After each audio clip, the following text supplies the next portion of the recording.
Halo teman-teman, jadi pada kesempatan kali ini aku mau ajak kalian untuk temenin aku bahas 3 jurnal mengenai bioteknologi yang menghasilkan produk makanan atau produk turunan lainnya dengan bahan dasar ikan. Nah, di sini aku sudah dapat 3 jurnal yang berbeda-beda. Oke, aku akan bahas satu persatu. Sebelumnya, aku mau jelasin bakal ada 6 poin pada masing-masing jurnal yang akan aku bahas. Oke, lanjut. Jurnal yang pertama. Jurnal yang pertama aku ambil judulnya Aplikasi Bioteknologi dalam Pembuatan Silase Ikan Rucah.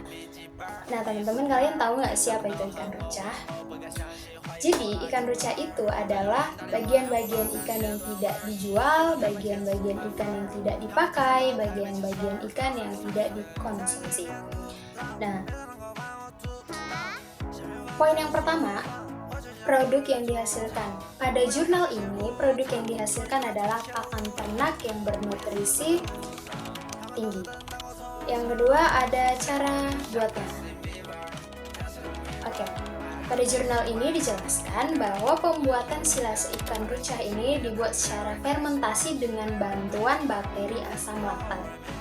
Langkah-langkah pembuatannya yang pertama, kita mengumpulkan bagian-bagian ikan lalu dibersihkan.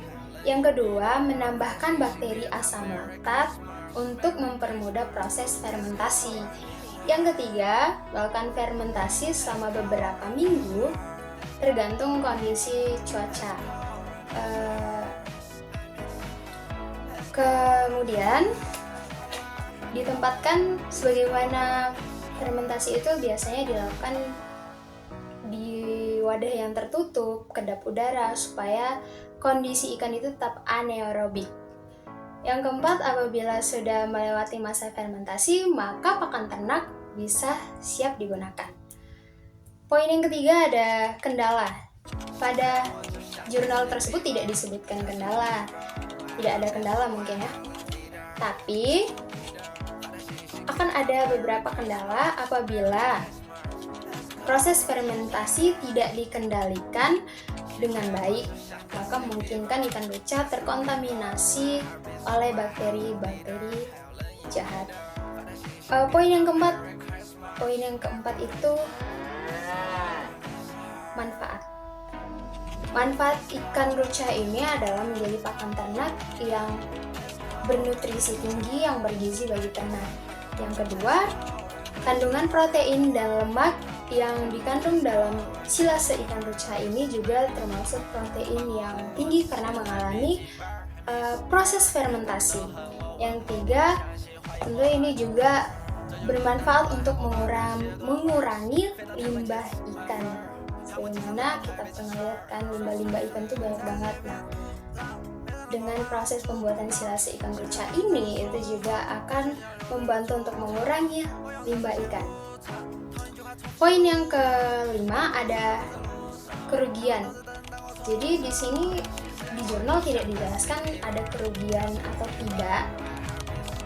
Lanjut aja ke poin yang keenam, keunikan bahan yang dihasilkan, produk yang dihasilkan. Jadi keunikannya menurut aku tuh yang pertama,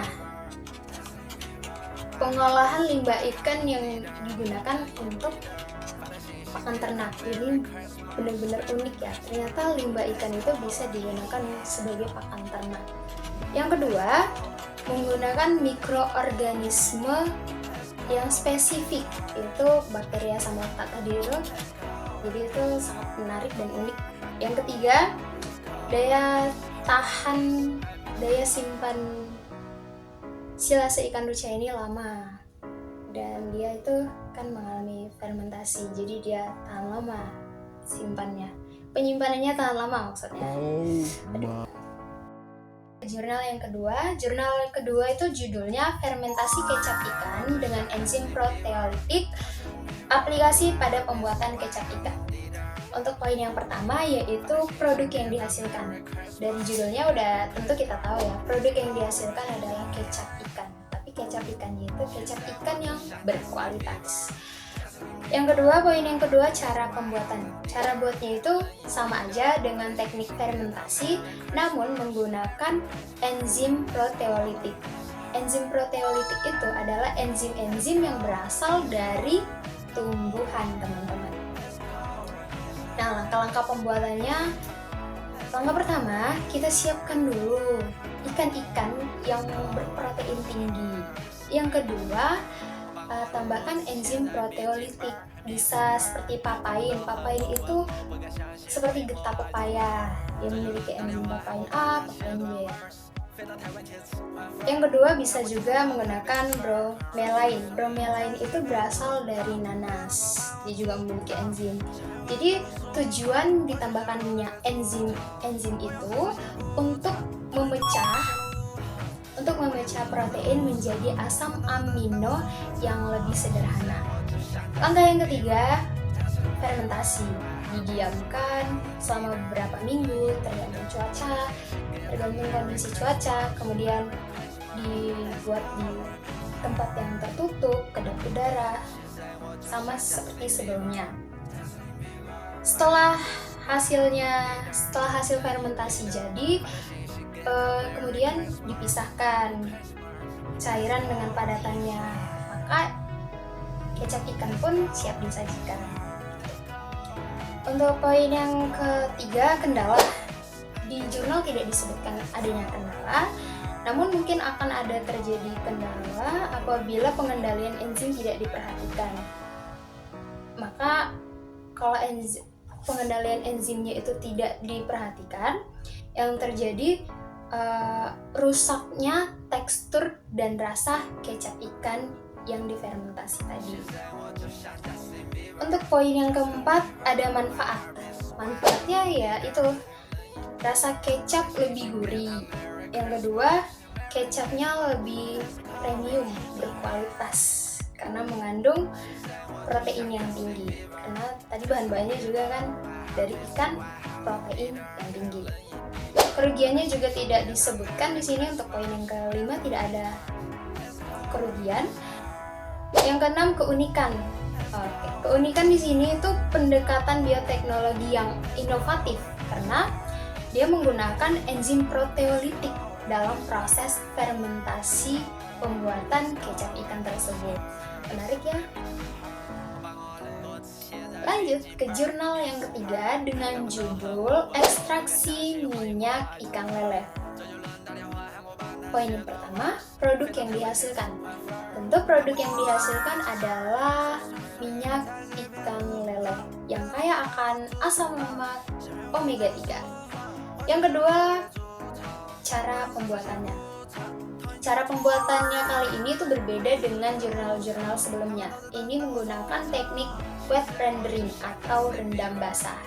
Untuk langkah-langkah pembuatannya, yang pertama, siapkan dulu ikan lele segar, dipotong kecil-kecil, lalu dibersihkan.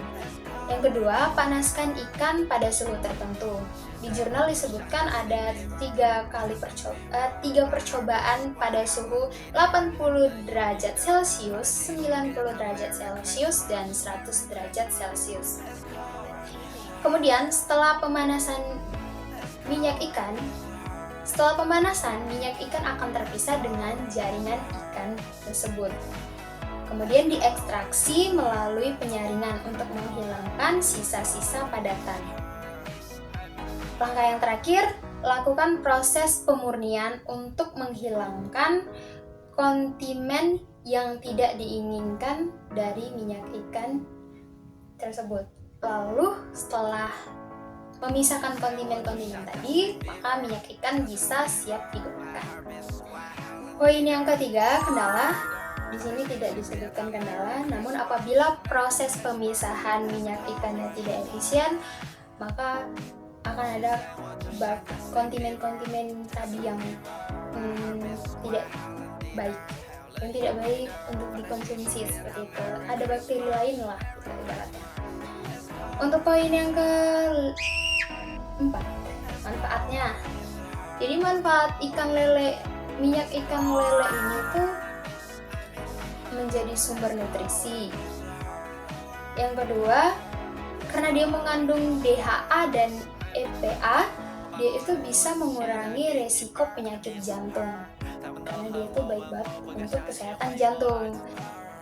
Dan dia juga omega 3 juga dikenal kan sebagai nutrisi yang baik banget untuk otak. Jadi dia minyak ekstraksi minyak ikan ini juga bermanfaat untuk kesehatan otak. Yang kelima ada kerugian, di sini tidak disebutkan juga, di jurnal tidak ada disebutkan kerugian yang dialami. Lanjut, poin yang terakhir adalah keunikan. Jadi ini unik karena bahan bakunya itu ikan lele ya. Biasanya yang kita ketahui kan ekstraksi minyak ikan itu ikan-ikan laut, seperti ikan salmon mungkin, tapi ini ikan lele. Jadi bahan bakunya itu bahan baku yang lokal, bahan baku yang mudah didapatkan. Unik juga karena dia bisa menjadi alternatif minyak ikan laut. Dia sama-sama bermanfaat dan mengandung omega 3. Jadi itu.